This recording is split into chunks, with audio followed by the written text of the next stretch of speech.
Adani company वापस जाओ, वापस जाओ, वापस जाओ, अदानी कंपनी वापस जाओ, वापस जाओ, वापस जाओ। हम छत्तीसगढ़ का हसदेव जंगल। अगर आप सोशल मीडिया यूज करते होंगे तो आपने इसका नाम जरूर सुना होगा। मैं ऐसा इसलिए बोल रहा हूँ क्योंकि हमारे देश की मीडिया तो इस मुद्दे या इस विषय में कोई इंटरेस्ट नहीं दिखा रही है। जहाँ पूरा देश न्यू ईयर या 31 के सेलिब्रेशन में बिजी था, वहीं छत्तीसगढ़ के बस्तर और उसके आसपास के जिलों में लोग हसदेव को बचाने के लिए अपनी जान को खतरे में डालकर आंदोलन कर रहे हैं, क्योंकि इस आंदोलन को भारी पुलिस बल से रोका जा रहा है और आदिवासी जो आंदोलन कर रहे हैं उन्हें नक्सली बताकर जेलों में डाला जा रहा है। हसदेव जंगल का नाम हमने साल 2022 के जुलाई से सितंबर महीने में भी सुना था और पिछले 1-2 हफ्ते से वापिस चर्चा में है। 2022 में छत्तीसगढ़ में कांग्रेस की सरकार थी और अब भाजपा की सरकार है। तो पूरा मामला क्या है, आज की इस वीडियो में समझने की कोशिश करेंगे। तो सबसे पहले हम हसदेव के बारे में जान लेते हैं। हसदेव जंगल मध्य भारत के छत्तीसगढ़ राज्य में एक जंगल है। यह जंगल 1,70,000 हेक्टेयर क्षेत्रफल में फैला है और इसमें विविध तरह की पारिस्थितिकी तंत्र है। हसदेव के जंगल गोंड जैसे आदिवासी समुदायों का घर है। हसदेव नदी इसी जंगल से होकर बहती है। यह जंगल राज्य के कोरबा, सूरजपुर, सरगुजा जिलों के अंतर्गत आता है। यह जंगल पक्षियों की 82 प्रजातियों और 167 प्रकार की वनस्पतियों का घर है, जिनमें से 18 को संकटग्रस्त माना जाता है। यह जंगल हाथियों के लिए एक निवास स्थान और एक प्रमुख प्रवासी गलियारा है और यहाँ बाघों को देखे जाने का दावा किया जाता है।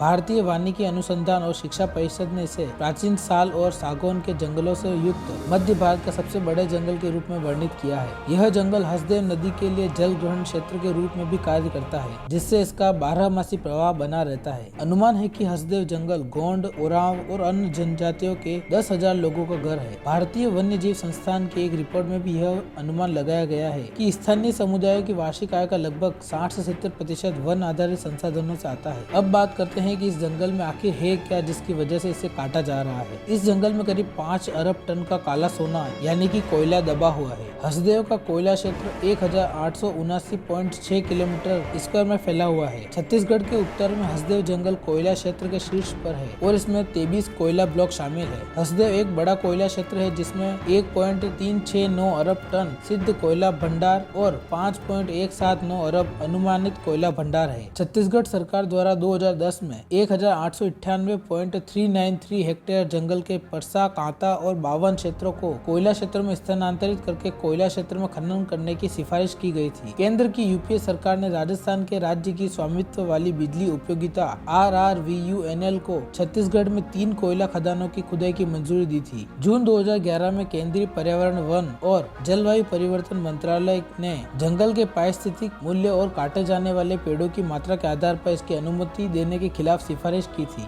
हालांकि तत्कालीन पर्यावरण मंत्री ने उन्हें खारिज कर दिया था। जयराम रमेश ने इस प्रस्ताव को मंजूरी दी थी। इसे नेशनल ग्रीन ट्रिब्यूनल में चुनौती दी गई, जिससे 2014 में खनन कार्य को निलंबित कर दिया। लेकिन सुप्रीम कोर्ट ने खनन कार्य को निलंबित करने वाले आदेश पर रोक लगा दी, लेकिन मामला अभी भी कोर्ट में चल रहा था। 13 अप्रैल 2013 को अडानी एंटरप्राइजेस ने घोषणा की कि उसकी सहायक कंपनी अडानी माइंस RRVUNL के साथ एक अनुबंध के तहत PEKB कोयला क्षेत्रों के लिए खदान डेवलपर और ऑपरेटर बन जाएगी, जिससे उसे खदान के 450 मिलियन टन कोयला भंडार तक पहुंच मिल जाएगी। चल रहे खनन को नियति की पूर्ति माना गया है, क्योंकि इसे चुनौती देने वाला मामला अभी भी सर्वोच्च न्यायालय में चल रहा था। आखिर इतना विरोध क्यों हुआ? फेज 1 की कटाई के बाद ये फैसला पलट दिया गया, जिसके बाद 2015 में दोबारा खुदाई शुरू की गई और यहीं से हसदेव में आदिवासियों का प्रदर्शन शुरू हुआ। आदिवासियों का कहना है कि उनकी मंजूरी के बिना जंगल को खदानों के लिए दे दिया गया। खुदाई की वजह से कई गाँव के आदिवासियों को विस्थापित होना पड़ा और अगले 5 साल तक भी इन विस्थापित आदिवासियों को ठीक से रिहेबिलिटेट नहीं किया। छत्तीसगढ़ सरकार द्वारा जारी प्रस्ताव में कहा गया कि अब तक पास हुई मीनिंग अलॉटमेंट और प्रस्तावित अलॉटमेंट तत्काल प्रभाव से रद्द किए जाते हैं। लेकिन हैरानी की बात यह है कि सरकार ने एक तरफ कहा कि अब हसदेव में किसी भी तरह के माइनिंग नहीं होगी और दूसरी तरफ छत्तीसगढ़ सरकार ने 22 मार्च 2022 को PEKB कोयला क्षेत्रों के चरण 2 विस्तार को मंजूरी दे दी और 6 अप्रैल 2022 को निकटवर्ती परसा कोयला ब्लॉक में खनन को मंजूरी दे दी। कार्यकर्ताओं ने आरोप लगाया कि इसके लिए 2,42,670 पेड़ों की कटाई की आवश्यकता होगी, जबकि स्थानीय गांवों ने तर्क दिया कि पेड़ों की कटाई ने वन अधिकार अधिनियम के तहत दिए गए उनके सामुदायिक वन संसाधन अधिकारों का उल्लंघन किया है, जबकि छत्तीसगढ़ सरकार ने पहले उन अधिकारों को रद्द करने का प्रयास किया था। वर्तमान अधिनियम के तहत ऐसा करने का कोई प्रावधान नहीं है। इसके कारण बड़े पैमाने पर विरोध प्रदर्शन हुआ और स्थानीय पुलिस ने पेड़ों की कटाई को रोकने के लिए हस्तक्षेप किया। चरण 2 के विस्तार के खिलाफ स्थानीय गाँवों के नेतृत्व में व्यापक विरोध प्रदर्शन और सोशल मीडिया पर जोर शोर से विरोध प्रदर्शन के बाद उस समय की मौजूदा सरकार ने अगस्त 2022 के मध्य तक PEKB कोयला क्षेत्र में कोयला खनन रोक दिया गया था। साल 2022 में स्थानीय समुदायों और गांवों ने लंबे समय से जंगल में खनन गतिविधियों का विरोध किया था, क्योंकि वे अपनी आजीविका के लिए इस पर निर्भर हैं और चूंकि खनन गतिविधियां पारिस्थितिकी को